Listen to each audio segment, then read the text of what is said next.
I lived in the most haunted dorm room in America, room 428. I should have never taken that dorm assignment. But at the time, I didn't believe in ghosts. I thought all the stories about Wilson Hall at Ohio University were just that. Stories. I wish I still believed that.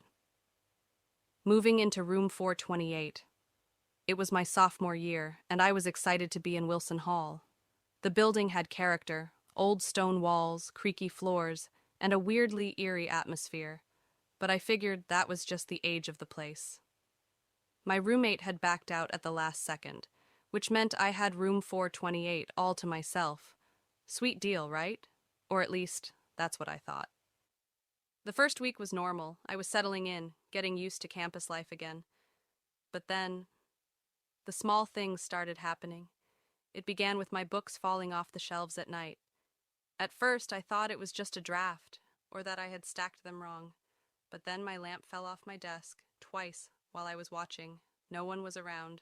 No windows were open. Then came the noises. The whispers in the dark. I remember waking up one night to the sound of whispers. It was so faint that at first I thought I was just dreaming. But as I lay there, eyes wide open in the dark, I realized the whispers were coming from inside the room. I held my breath, trying to make out the words. It sounded like a woman's voice, speaking so softly I couldn't understand. Then, just as I convinced myself it was my imagination, a loud knock came from inside my closet. I froze. The air in the room suddenly felt thick, like I was breathing underwater. I wanted to move, but my body wouldn't cooperate. I just lay there, heart pounding, as the whispering turned into giggling. Soft at first, then louder. A laugh that didn't belong to me. I don't know how, but I must have passed out from fear because the next thing I remember was waking up to my alarm like nothing had happened. I told myself I had imagined it. Stress, maybe, lack of sleep. But I couldn't ignore what happened next. The face in the door. A few nights later, I was sitting at my desk, working on an essay, when I felt something behind me.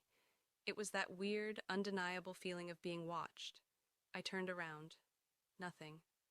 But then I noticed something on my door.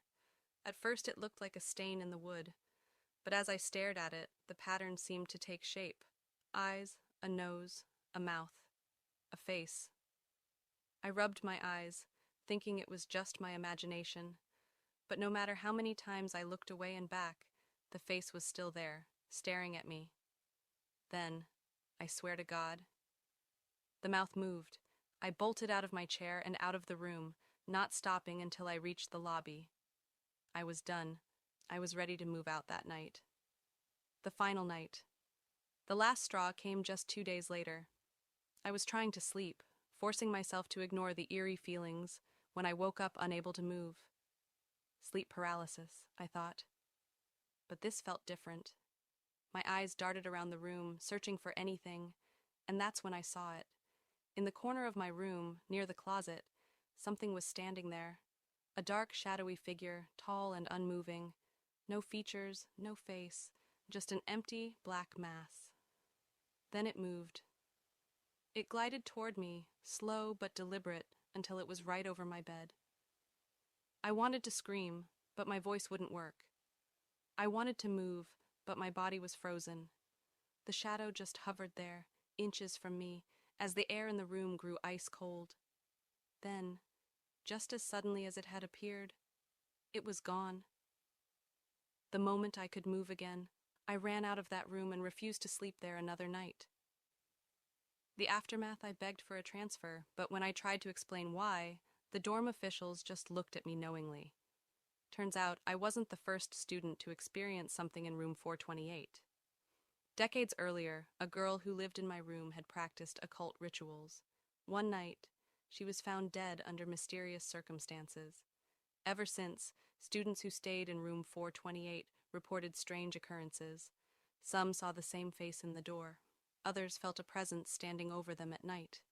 And then there were those, like me, who saw the shadow. Not long after my experience, the university made the decision to seal room 428 permanently. Today, no one is allowed inside. The door remains locked, untouched for years. But some nights, students in Wilson Hall say they still hear whispers from behind the door, even though no one lives there.